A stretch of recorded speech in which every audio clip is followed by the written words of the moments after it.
Assalamualaikum warahmatullahi wabarakatuh. Sekarang kita udah di UGM, Universitas Gadjah Mada. Tunggu kelanjutannya dari video kami next. Oke, perkenalkan saya Izul dan Mas Lutfi. Saya Rizky Muyasar dari Prodi Perjalanan dengan Ilmu. Ilmu punya kaki. Pada intinya, sekarang kita udah di UGM, Universitas Gadjah Mada.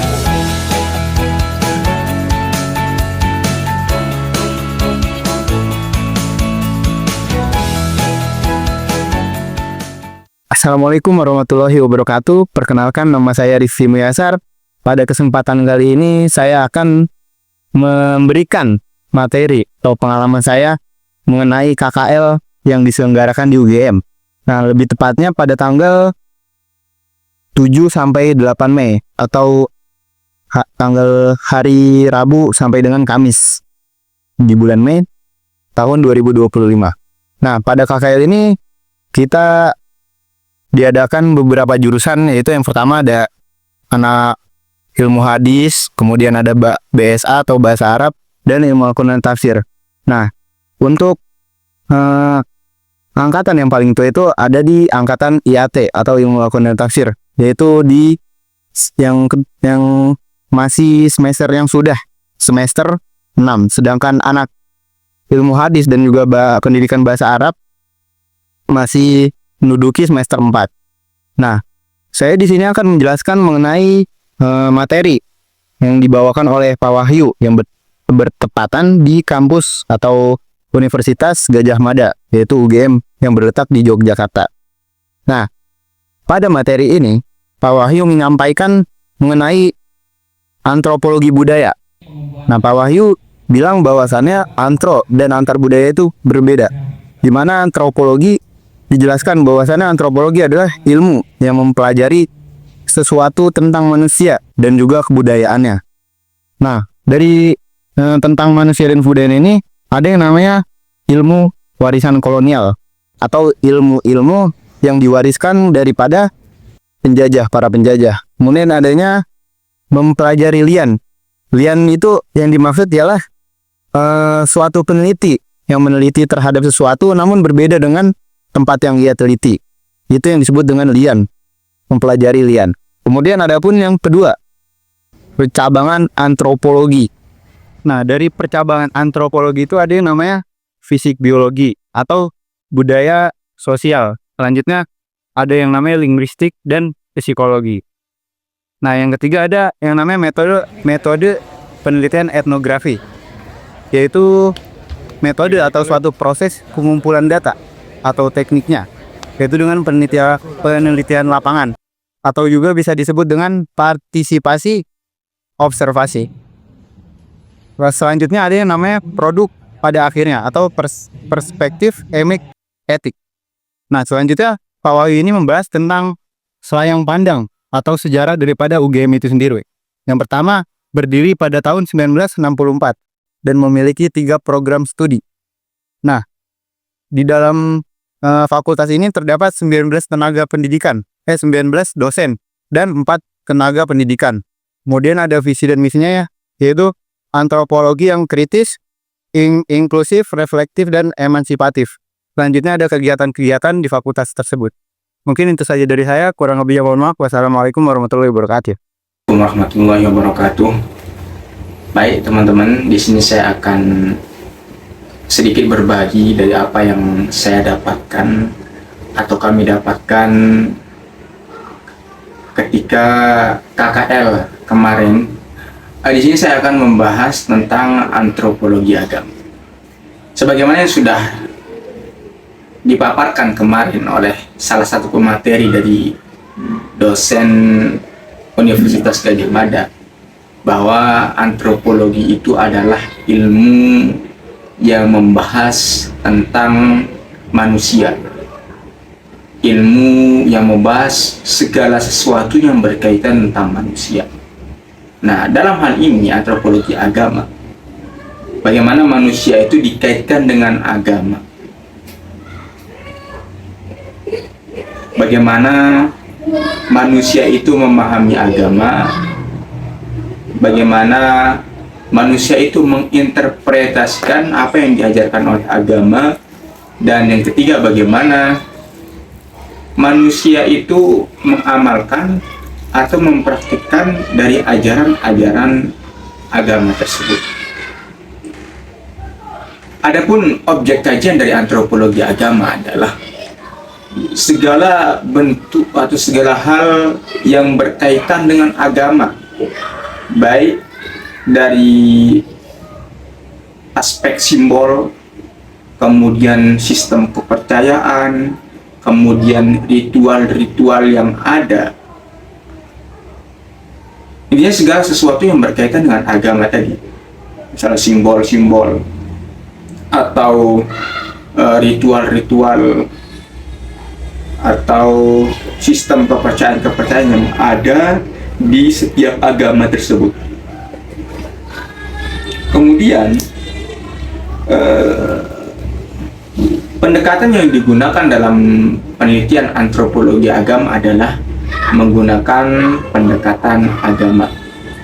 Dalam hal ini agama dipandang sebagai sesuatu yang integral dalam sebuah budaya. Artinya apa? Agama itu tidak hanya sebagai semacam kepercayaan saja atau role map dalam kehidupan saja, tapi agama itu juga diartikan sebagai bentuk budaya sosial yang ada di tengah masyarakat dan dikenal oleh masyarakat luas seperti itu. Adapun tujuan kajian dari antropologi agama adalah untuk memahami bagaimana agama itu mempengaruhi seorang manusia. Sebagaimana yang sudah kita jelaskan di awal tadi, yang disebut dengan antropologi agama adalah ilmu yang membahas tentang manusia dan kaitannya dengan agama, baik bagaimana agama itu dipraktikkan, bagaimana agama itu diinterpretasikan, bagaimana agama itu mempengaruhi seorang manusia. Nah, adapun tujuan dari pembelajaran dari antropologi agama adalah, atau tujuan di dalam penelitian antropologi agama adalah agar kita memahami bersama bagaimana agama itu mempengaruhi kita sebagai manusia. Seperti itu. Baik, demikian yang bisa saya sampaikan. Semoga yang sedikit ini bermanfaat. Assalamualaikum warahmatullahi wabarakatuh. Assalamualaikum warahmatullahi wabarakatuh. Perkenalkan, nama saya Teguh Setiawan, yang satu kelompok dengan dua teman saya yang sudah menyampaikan di awal tadi mengenai apa yang sudah kami dapatkan dari KKL di Yogyakarta yang diselenggarakan pada tanggal 7 sampai 8 Mei. Yang pertama adalah kunjungan ke Universitas Gadjah Mada, kemudian yang kedua di Pondok Pesantren Al-Munawir di Krapia. Sudah disampaikan di depan oleh kedua teman saya apa yang sudah kami dapatkan di Universitas Gadjah Mada, yaitu perihal antropologi. Di sini saya akan menyampaikan apa yang kami dapatkan di Pondok Pesantren Al-Munawir di Krapia. Setelah pada tanggal 7 Mei kami berangkat ke Yogyakarta. Tujuan pertama yaitu di UGM, seminar tentang antropologi. Kemudian setelah dari UGM kami berpindah ke Pondok Pesantren Al-Munawir di Krapia. Kemudian yang sudah kami dapatkan dari pemateri perwakilan dari Pondok Krapia yaitu Kiai Haji Afif Muhammad. Beliau menceritakan bagaimana awal mula berdiri, kemudian bagaimana kualitas Pondok Pesantren Al-Munawir dari dulu sampai sekarang masih mempunyai kestabilan atau mungkin pengajarannya atau output santri yaitu masih dengan sama seperti dahulu dengan kualitas yang begitu sangat istimewa. Kiai Haji Afif Muhammad menuturkan bahwa awal mula berdirinya Pondok Pesantren Al-Munawir ini adalah karena beliau Kiai Haji Al-Munawir setelah 21 tahun menimba ilmu di Makkah kemudian kembali ke Indonesia. Sosok Kiai Haji Muhammad Al-Munawir merupakan sosok tokoh yang berperan penting dalam penyebaran ilmu Al-Quran di Indonesia. Salah satu bukti perjuangan beliau adalah dengan berdirinya pondok pesantren di Krapyak, Yogyakarta, yaitu yang bernama Pondok Pesantren Al-Munawir Krapyak dan Pondok Pesantren Ali Maksum yang didirikan oleh menantu beliau yaitu Kiai Haji Ali Maksum.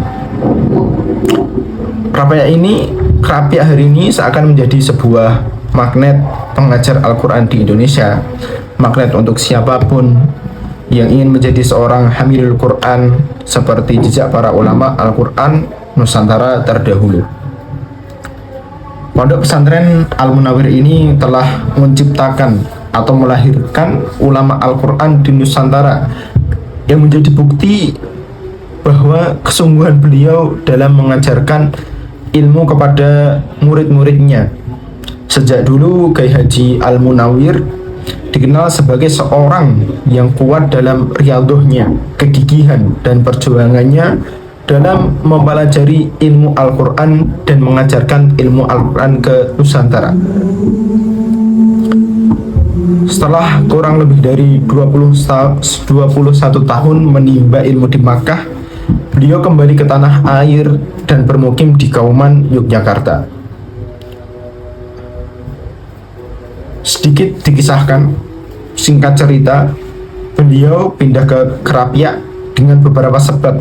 Salah satunya adalah saran dari Kiai Haji Said, pengasuh Pondok Pesantren Gedongan, Cirebon, agar mengembangkan ilmu Al-Quran lebih lanjut di tempat yang lebih luas dan memungkinkan. Nah, Kiai Haji Munawir ini dikenal sebagai seorang yang sebagai orang yang membawa ilmu qiraah ke Nusantara. Kemudian Kiai Haji Ali Maksum adalah menantu beliau dan di sana juga ada Yayasan Ali Maksum yang menaungi dari instansi TK sampai ke Mahat Ali. Diceritakan juga bagaimana pondok pesantren tersebut bisa mengeluarkan didikan yang begitu sangat istimewa karena hal tersebut, karena kegigihan beliau pendahulu-pendahulunya dalam mengajarkan Al-Quran kepada santri-santrinya. Mungkin itu yang saya dapatkan ketika kami berkunjung ke Pondok Pesantren Al-Munawir Krapyak. Jika ada kesalahan informasi atau laporan yang saya berikan, mohon dikoreksi. Cukup sekian dari saya. Wassalamualaikum warahmatullahi wabarakatuh.